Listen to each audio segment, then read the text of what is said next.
Bom, vocês me disseram então sobre equivalência, sobre a importância, sobre os artigos, mas tem uma pergunta que chegou para nós que é bem interessante. Eles falam o seguinte: o artigo é muito bom, mas ele lida muito pouco, ele traz muito pouco informação sobre o equivalente, mas ele cita qual é o equivalente, ou seja, ele cita o produto com característica, marca, nome, modelo direto, mas não traz nenhuma característica desse produto, nada no artigo. Ele só fala diretamente qual é o produto. Como eu trabalho, aonde eu busco, como é que eu garimpo as informações para poder provar essa equivalência, né?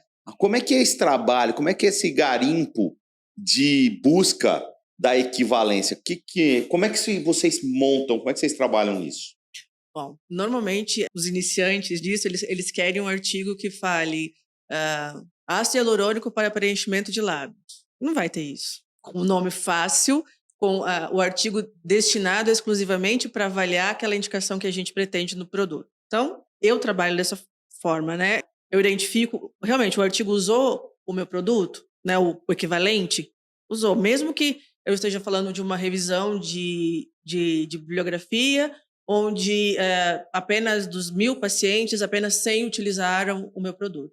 Ainda assim, eu consigo utilizar esse material se ele for bom e falar dos efeitos clínicos, da indicação, da segurança do produto. Não necessariamente que o título do artigo esteja relacionado a uma avaliação de performance ou de segurança do produto. Então, se o artigo ele tem como provar que ele utilizou o produto que eu estou chamando de equivalência, né, se eu tenho como provar isso, muitas vezes os produtos mudam de nome, mudam de fabricante e a gente tem que... Tem diferentes nomes em diferentes países, né? Muitas vezes a gente pega artigos e a gente precisa, por exemplo, ir para o banco de dados do FDA para dizer, olha, o produto que se chama X hoje, em 1995, na data que esse estudo começou, ele chamava Y. Daqui eu consigo provar com documentações adicionais. É uma garimpagem. Tem que garimpar, tem que ir atrás, fazer uma investigação histórica. Tem áreas clínicas que são mais fáceis, mas não é o mais comum, né? Geralmente a gente tem que dar uma garimpada, nem todos os estudos são perfeitos, como a Gra comentou, mas eu nunca vi um estudo que traga todas as informações do equivalente perfeitas para tu colocar numa tabela de equivalência. Isso não existe, nunca vai ter. Né? Se a gente consegue identificar que aquele mesmo é o produto, isso é o suficiente. A gente vai atrás de instruções de uso, de outras informações do fabricante, para poder completar lá todos aqueles itens da nossa tabela de equivalência. Acabam sendo itens mais técnicos, né?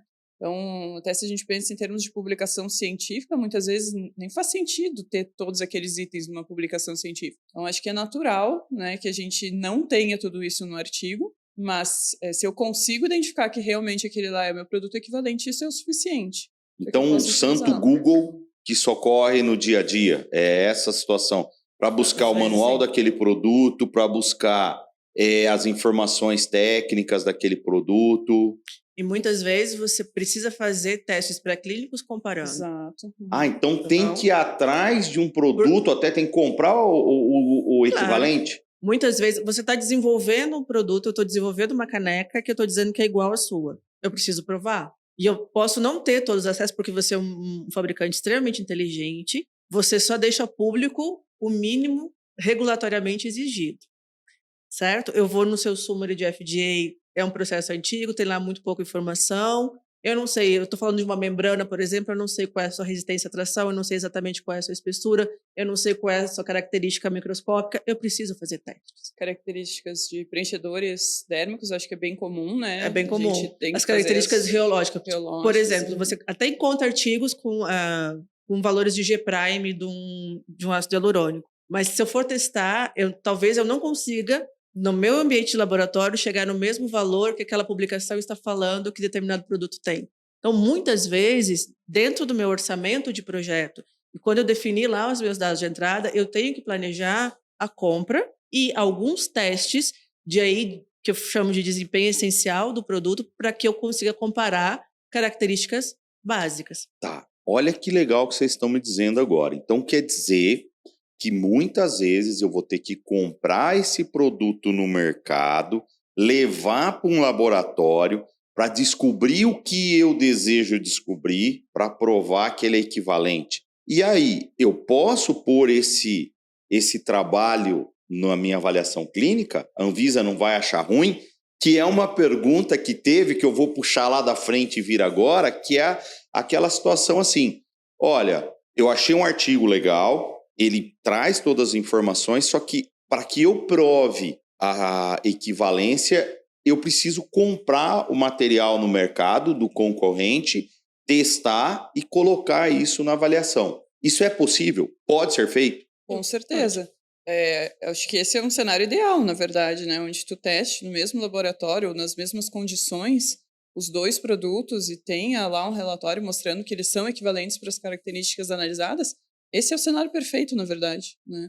Mas é importante dizer que isso não isenta a necessidade de estudos clínicos no contexto da Anvisa, né? Então, ele não resolve. Ele não resolve. Você mostrar que é igual, simplesmente, tecnicamente, não resolve para a Anvisa e mesmo para a comunidade europeia, sem que você tenha dados clínicos sobre isso. Tá, então vamos lá. Que é diferente do FDA. O FDA, se você mostrar que você é igual, acabou, tá todo mundo feliz. Tá, então, vocês querem me dizer assim, parte da avaliação clínica é provar que ele é igual, assim como a outra parte é provar que existem artigos. Exatamente. Certo? Então, não adianta eu fazer só um pedaço da avaliação clínica e não fazer outra, que foi uma das principais questões que chegou para nós, assim, a Anvisa me indeferiu porque fala que meus artigos não são suficientes. A Anvisa me indeferiu porque fala que meu equivalente não é suficiente. Então não adianta eu fazer uma parte muito bem feita e a outra não. Não. Acho que essas são as exigências mais comuns, né? As duas mais comuns. O produto não é equivalente, às vezes porque não foi demonstrado da forma adequada, às vezes porque de fato não é equivalente. E o segundo ponto é os artigos não são adequados, né? Aí a gente tem que avaliar, será que existem esses artigos e não foram incluídos? Será que a gente consegue lidar com esse cenário? Ou será que realmente não tem dados, né? Tá. Acho que dá para pensar que a gente tem dois cenários nessa questão até de ter o equivalente nos artigos. Então, a gente ou vai estar justamente vendo nos artigos se tem o equivalente, tendo o nome do equivalente, se a gente já definiu que é um produto equivalente, a gente já pode usar o artigo. Porque ele não precisa citar mais do que isso. Claro, vai ter os dados, né, de segurança e eficácia, mas dados técnicos não precisa. Outra questão seria levantar possíveis equivalentes. Quando a gente faz um trabalho de coletar vários artigos com várias marcas, a gente vai atrás da produção de cada um. Então, onde foi registrado cada um, se foi registrado na Anvisa, a gente joga na Anvisa e muitas vezes acha a informação da indicação de uso ali. Daí, com isso, a gente vai bater para ver se é equivalente. Então, a partir daí, a gente vai conseguir delimitar muito bem se esse produto é equivalente, não deixando de lado os testes. Os testes pré-clínicos, que no caso, a gente precisa colocar tanto dentro da tabela de equivalência, quanto dentro da avaliação e ser mandado, né, na compilação dos documentos para a submissão da Anvisa. Então, realmente é todo o conjunto, né, de todos esses tópicos. Então, volta tudo naquilo que vocês disseram naquelas, já umas 3, 4 vezes. Cada avaliação clínica depende. Depende do qual é o produto, de como estão esses artigos, o quanto, como a Grazi disse, tem empresas que sabem esconder muito bem a parte técnica para não abrir a porta já direto para terceiro, faz a publicação científica, mas não abre tanto bem essa porta. Como você vai provar essa equivalência? Então, se eu consigo provar a equivalência e consigo achar bons artigos, praticamente eu elimino 90% dos indeferimentos da Anvisa hoje, né? Eu acho que sabendo redigir, sim. É exatamente isso. Desde que você... eu falo que mais do que saber redigir é não ter preguiça, né? A gente precisa falar o óbvio. A gente vê muita avaliação clínica que as pessoas não têm vergonha de dar um Ctrl+C em determinada parte de cada artigo, jogar para dentro do seu texto dizendo que aquilo foi produzido por ele, né? Que foi uma avaliação feita... Não. Né? Na verdade, é justamente a análise de tudo isso. Né? Como você vai analisar os dados que você tem lá. Uhum. Voltando àquele exemplo que eu dei do produto que era ajustável, não estava lá em nenhum artigo dizendo que não tinha diferença um ser ajustável ou não. A gente foi garimpando das informações dos artigos e trazendo uma análise para dentro da nossa produção de avaliação clínica. Uhum. Né? Interessante. A gente não vai ter... É o sonho de todo mundo, né? Jogar no Google e tá lá pronto. Legal. Um ponto que eu sempre digo, sempre comento em todos os treinamentos, é assim, regulamentação de produto médico é basicamente, se a gente for fazendo um resumo, uma síntese, é provar performance e segurança a um terceiro através de forma escrita. Eu não tenho sustentação oral. Não dá para fazer sustentação oral. Tem que provar de forma escrita. Então, saber grafar corretamente, como você acabou de falar, não ter preguiça. A gente pega, muitas vezes, você pergunta para a pessoa, ela sabe, ela tem consciência, ela teve preguiça de escrever, ela teve preguiça de provar. E ela tem muitas vezes, eu já vi pessoas falar, eu tenho medo de escrever besteira ou falar demais. Não, você não fala demais se você estiver falando tecnicamente, se você estiver defendendo de unhas e dentes aquele produto seu. Mas aproveitando um gancho, vocês falaram já agora como ir atrás da equivalência, pesquisar, até fazer teste, toda essa parte. Ô, Ana, aonde que eu acho o artigo?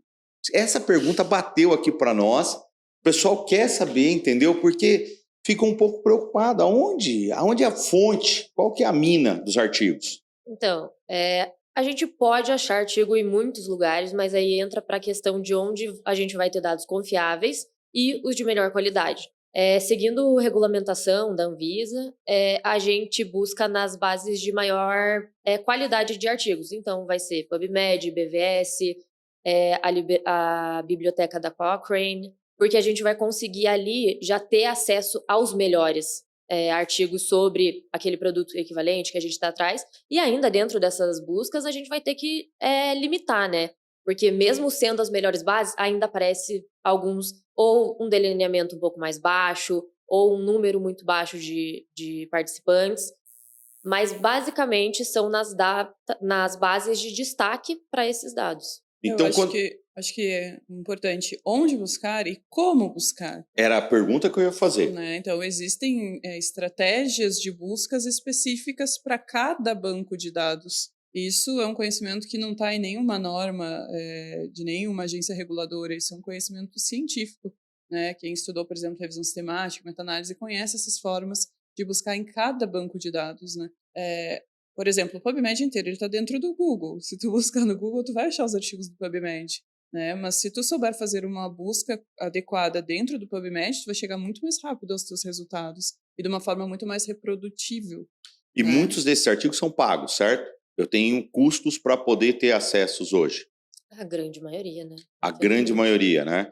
Então é onde as empresas, muitas vezes, querendo economizar gritantemente, nem isso eles têm o trabalho de parar para analisar. Ele vai tentar no Google e o Google vai te dar uma forma de pesquisa muito diferente. Tá? O Google vai, além de tudo, o Google vai seguir as tuas características pessoais de acesso, né? Essa é uma grande situação, que o Google está te monitorando ali, né? Eu acho que a avaliação clínica caminha para que cada vez mais ela seja desenvolvida com um método científico. Quando a gente fala em método científico, a gente fala num método que é passível de reprodução. Ou seja, se o Passarini fizer essa avaliação clínica, ou se a Clarissa fizer essa avaliação clínica, a gente vai chegar nos mesmos artigos? A resposta deveria ser sim. Mas hoje a gente sabe que não. Da grande maioria das vezes não. Né? Eu acho que ainda estamos caminhando para isso. Se a gente lê lá a norma 31, já vai ver referência para tu utilizar o método científico, referência para Prisma e tudo mais.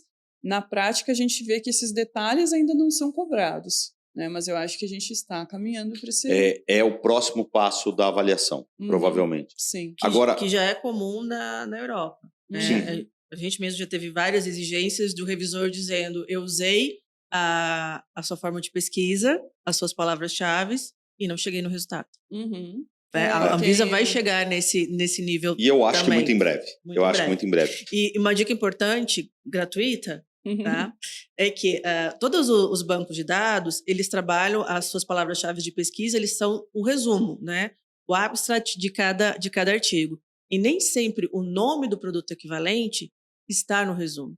Então, chamando as pessoas de preguiçosos, eu sou uma pessoa preguiçosa, muitas vezes eu vou direto no nome do produto querendo achar todas as informações. Primeiro que é uma forma errada de fazer, você não pode tendenciar, né, a sua pesquisa exclusivamente para o nome do seu produto equivalente, e a gente tende a fazer isso principalmente quando o produto equivalente é um produto muito famoso, né, que é o bombril do mercado, então é muito fácil você jogar e aparecer várias informações, mas a gente não pode se limitar simplesmente a marca, o nome de marca do produto equivalente, principalmente quando a gente está trabalhando nas plataformas de pesquisa, Uhum. porque o nome dele muitas vezes não vai estar no resumo e você vai perder bons materiais, você vai entrar em desespero achando não tenho artigos que na verdade estão lá, você só não teve uma ferramenta, uma metodologia de busca que seja adequada. Ou até volta para essa questão de um produto lá em 95 tinha um nome, agora tem outro, e a gente só vai descobrir isso vendo busca. Analisando artigos antigos e novos para entender, mas isso é o mesmo. Acho que os nomes dos produtos são úteis quando eu tenho certeza que aquele produto é publicado, ele é equivalente, e eu tenho dados dele em literatura. As áreas mais recorrentes que a gente trabalha, a gente sabe, né, alguns produtos que tem. Mas tu tem que saber como colocar aquilo dentro da tua busca. Então, a tua estratégia de busca ela é formada por muitos termos. E existe uma forma específica de tu linkar todos esses termos para que a minha busca inclua aquele equivalente, mas não se restrinja àquele equivalente. Né? Então, acho que isso é muito importante para que a gente consiga utilizar esses termos, porque é bom, né, quando tu já sabe que tu vai identificar artigos daquele produto que é equivalente, mas eu não posso restringir a minha busca só a isso. Né? Então, acho que tem que saber como colocar esse termo dentro da estratégia de busca. Uma dica também, a gente estava até comentando, eu e a Clarissa, justamente, muitas vezes começa a procurar artigos, aí você lê o resumo. Você tem o acesso ao resumo, mas não tem acesso ao artigo, né? Você pesquisa no Google, não consegue. Aí tem que ser pago. Você precisa pagar. Mas isso é uma dica para não pagar. É você se deslocar até uma biblioteca de uma universidade, onde vai ter computadores à disposição. Muitas bibliotecas permite que pessoas que não fazem parte da universidade tenham acesso, e ali muitas vezes você vai ter o acesso para ler se aquele artigo te serve ou não antes de você comprar. É uma dica. Mas aproveitando aqui também o gancho, já que a gente falou em preço, em custo, e é uma coisa que a gente recebe muito, só trazendo aqui, eu vejo muitas empresas chegam para nós e falam, nossa, mas tudo isso para fazer uma avaliação clínica, é esse custo, uma avaliação clínica? Bom, deu para perceber um pouco, né, o trabalho que dá a montar isso. Basicamente, a Green vende hora. Essa é a função da Green, é vender horas técnicas de especialistas. E essas horas técnicas acabam cada vez mais ficando, melhor formulando minha resposta, ela está cada vez maior, eu preciso gastar muito mais horas para poder localizar artigos, para poder verificar se eles são bons, para provar que eu tenho equivalência, e isso acaba consumindo muito do nosso recurso. E sem contar, todas essas bases de dados nós temos hoje dentro da empresa, dentro da Green. Isso custa, e não está cada vez mais caro ter acesso a todas essas baterias de informações, né? Então, isso que acaba acarretando hoje essa atividade. E aí eu vejo muitas empresas na seguinte conjuntura, né? E é bem interessante. Não. Nós vamos fazer aqui internamente. Deixa comigo, eu vou fazer aqui interno e nós vamos. Então tá bom, perfeito, maravilha. Ele tem 120 dias para cumprir a exigência. Aí ele procura a gente no terceiro dia. Aí ele vai internamente. Aí a primeira coisa que ele descobre é que a equipe não tem base técnica ou qualificação, que nunca montou, que já tomou um indeferimento, porque não tem essa qualificação. E aí a equipe já se assusta com essa situação. E o ponto mais grave que as empresas hoje não entendem no regulatório 4.0 hoje é que a equipe deles estão tão reduzida, tão pequena, que não dá mais para regulatório ter a mesma quantidade de pessoas que tinha lá em 2000, 2010 e muito menos bem atrás dessa situação, né, em tempos anteriores, porque hoje a demanda ficou muito grande. E eu entendo um outro ponto também da equipe de regulatório, que o pessoal reclama muito para mim. Fala, Passarini, eu chego de manhã na empresa, até com a intenção de vou abrir o PubliMed e vou localizar os artigos.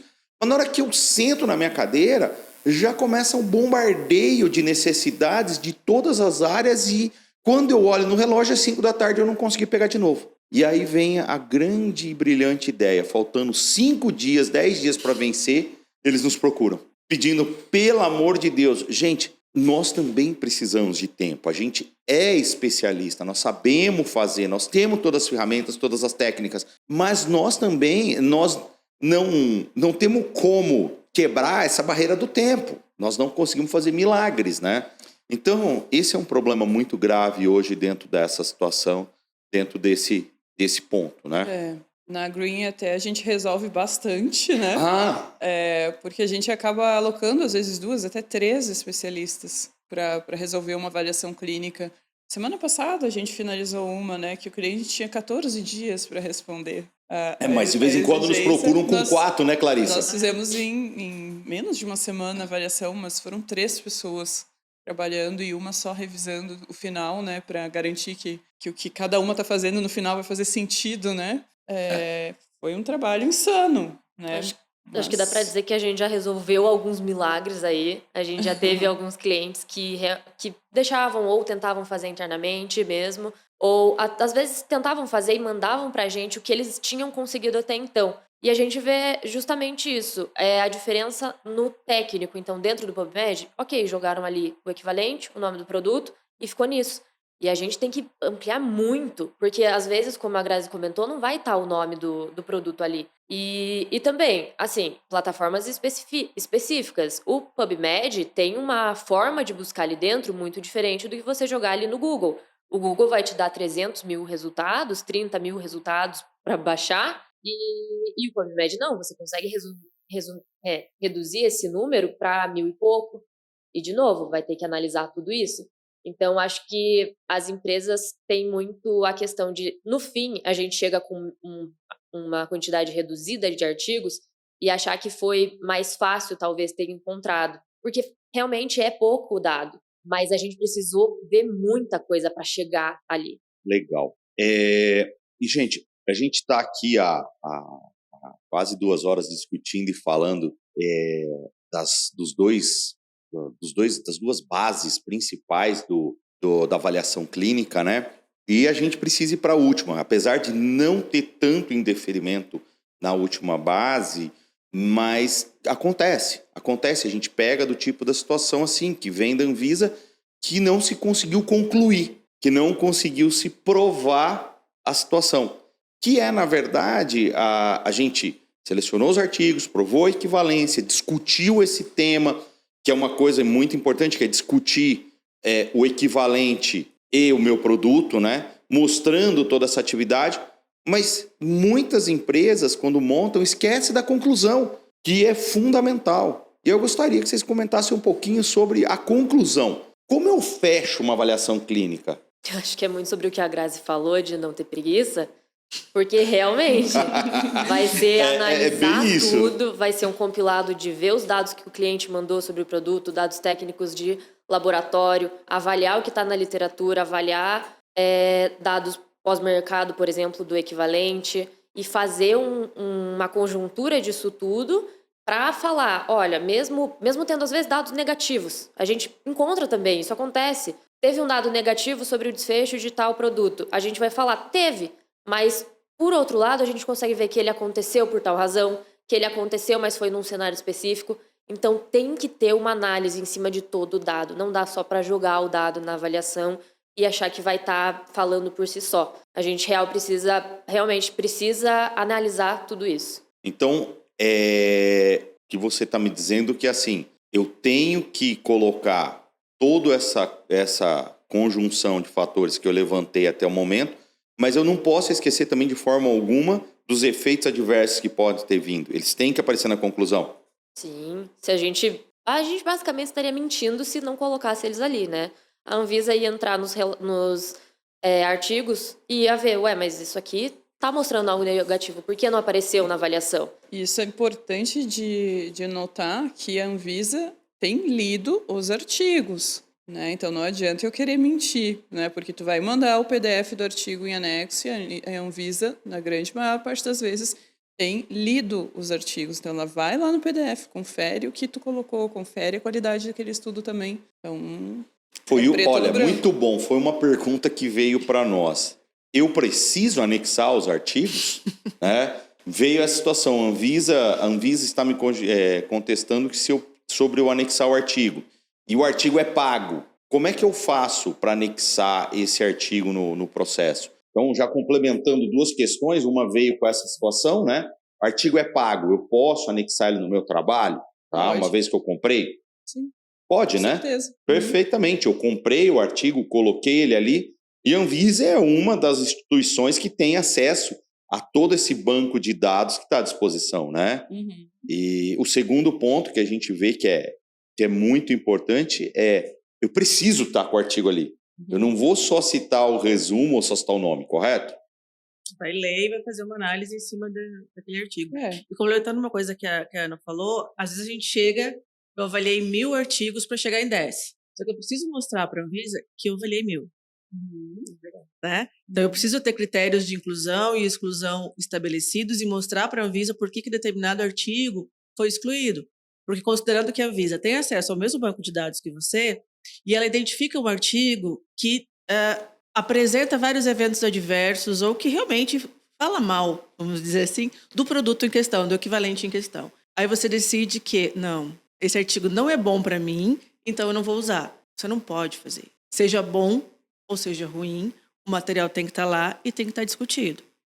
E aquilo que ele tem de ruim, eventos adversos, contraindicações, falhas que podem ter sido do uso, né, em determinado hospital especificamente, ou em determinadas técnicas cirúrgicas, está aí a sua instrução de uso e, principalmente, o processo de usabilidade que agora vai ser utilizado pela Anvisa. E daqui a pouco a gente vai estar discutindo sobre isso, porque as empresas vão começar a ter indeferimentos por não conseguir fazer o processo correto de engenharia de usabilidade.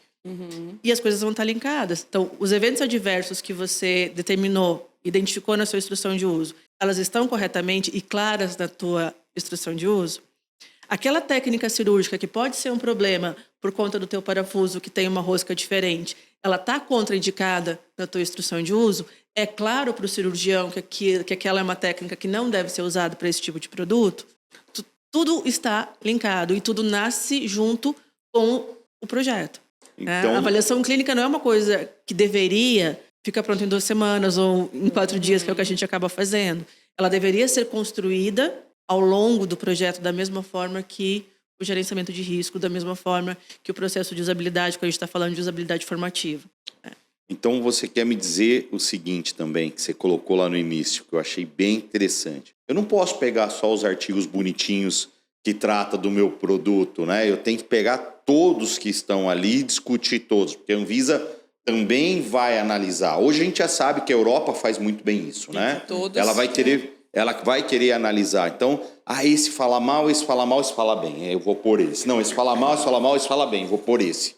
Então, não, eu tenho que trazer, eu tenho que discutir, né? Eu tenho que colocar. Tem que ter critérios objetivos para a seleção dos estudos. É o que a Grazi comentou, tu vai ter critérios de elegibilidade para os teus estudos. Todos os estudos que atenderem aos critérios de elegibilidade precisam entrar dentro da avaliação clínica. Não pode ser o bom e o ruim? Não Só pode fala ser o bom bem e o ou ruim. fala mal? Assim, porque eu costumo dizer, não dá para roubar no jogo também. Não dá para mudar os critérios à medida que você vai... Não, eu vou precisar mudar o critério para esse artigo, especificamente, ele poder ser excluído. Então não pode ser igual minha filha, que muda a regra do jogo do banco imobiliário no meio da estratégia? Não dá, né? Não pode tendenciar os Pode critérios. Porque assim, obviamente. vai ter VAR, entendeu? Entendi. Vai ter Então, é uma das questões... Vocês acabaram de responder mais uma das questões, que era justamente essa, né? A Anvisa, traduzindo aqui da forma que ele colocou, a Anvisa alegou que eu não coloquei todas as evidências que tem de publicações recentes para essa situação. Porém, as outras... ela deixou ainda bem claro aqui, né? As outras não eram boas. Ela deixou o termo boas. Então... subentende que eu tinha que o trabalho apresentava efeitos colaterais, problemas, e por N motivos não quis colocar. Muitas vezes talvez por medo, né? E não pode ter medo de discutir o tema, de trazer o tema, colocar. O produto está no mercado, não está gerando problema. O produto já existe, está aqui, mas fizemos uma pesquisa e tem efeitos colaterais, eu vou discutir. É a mesma coisa de querer falar, olha, eu vou tampar o sol com a peneira porque raio-x não dá câncer. Raio-x não dá câncer. A gente sabe que dá câncer. Só que a gente precisa da tecnologia hoje. Não tem como fugir dessa tecnologia com o atual estado da arte que nós estamos. Correto? Estou nessa linha de raciocínio? Sim. Legal. É uma coisa que você me falou um tempo que eu fiquei com isso na cabeça. Eu nunca fui punido por falar a verdade. Isso é a mais pura. Isso daí eu aprendi, por incrível que pareça, é uma lição de vida isso daí. Não é serve para Anvisa, mas serve para um monte de outras Não, coisas. outras coisas a gente não precisa falar a verdade sempre. Se lá no final os resultados são muito negativos, desculpa, mas o fabricante deveria rever esse produto. Sim. Que aí é uma pergunta que a gente tem que... Como é que esse produto está no mercado? Tá. Essa é a história. Então, é por Infelizmente, isso que continua. hoje, tanto a Europa... vamos lá para a abertura. Por que hoje está pedindo? Para poder se discutir e entender se o estado da arte hoje existente, ele é importante ou ele não é importante para essa situação, né? Pessoal, um outro ponto que chegou para nós aqui para discutir, que é bem interessante, eu fabrico um laser e eu usei uma avaliação, a mesma avaliação clínica para 2 comprimentos de ondas diferentes. E a Anvisa me indeferiu a situação, né? Por que disso? Por que dessa situação? Eu vejo que ele não colocou, não foi a fundo, mas o que eu interpreto nessa pergunta foi assim, olha, muito provavelmente a aplicação é diferente. São para situações diferentes. Por exemplo, eu posso ter laser para depilação ou posso ter laser para remoção de tatuagem? Para fechamento de vasinhos. O que eu costumo dizer para os nossos clientes? Se você tem 2 produtos que são iguais, por que você tem 2 produtos? É bem Não, assim. eles são iguais. Tá, mas por que você está vendendo 2? Né? A gente tem um caso clássico, tentando ser rápida, de uma marca de lente de contato que ela foi processada nos Estados Unidos porque a lente de contato de 30 dias, que deveria ser trocada a cada 30 dias, era exatamente a mesma lente de 6 meses. Era só uma questão de marketing. E eles foram processados por isso. Então, assim, se os produtos são diferentes, eles precisam ter indicações diferentes e avaliações clínicas diferentes, porque a performance e os riscos vão ser diferentes. Agora, você me dizer que, né, esse cliente, que comprimentos de onda são diferentes... Se o comprimento de onda ele é indiferente... Ele é diferente, pelo menos... O laser é diferente. Pelo menos os eventos adversos tendem a ser diferentes. A análise de risco vai ser diferente, a usabilidade vai ser diferente. Muito provavelmente vai mudar algumas coisas dentro do Inmetro desse produto. Por quê? Comprimentos de ondas diferentes, muito provavelmente possa ser que ele tenha uma fonte de laser diferente, né?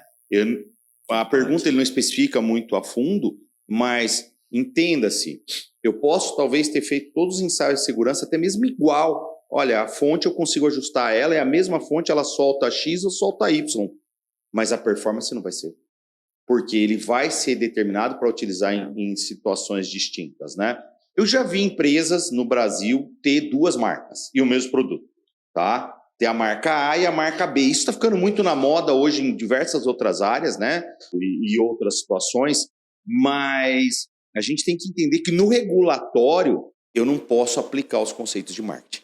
Não. Por exemplo, você não pode, né, em tese, o mesmo produto. Você tem um produto que você vai indicar para ficar implantado por 28 dias para eu conseguir ele registrar como classe 2, né? Notificar, na verdade, como classe 2. E eu tenho exatamente o mesmo produto como classe 3. Em algum momento, não necessariamente a Anvisa, mas os órgãos de defesa do consumidor, eles vão te pegar. Eles vão entender que você está vendendo por preços diferentes produtos que são iguais. Nessa questão específica do comprimento de onda, se é um produto só e ele tem 2 comprimentos de onda, ele tem uma razão para isso. Então, sim, vai ser uma indicação para uma coisa e outra para outra. A gente pode tentar fazer uma avaliação só, se a gente achar um produto equivalente. Que cite as duas, né? 2 comprimentos de onda e ambas indicações e eventos adversos. Vai ser difícil, a maioria...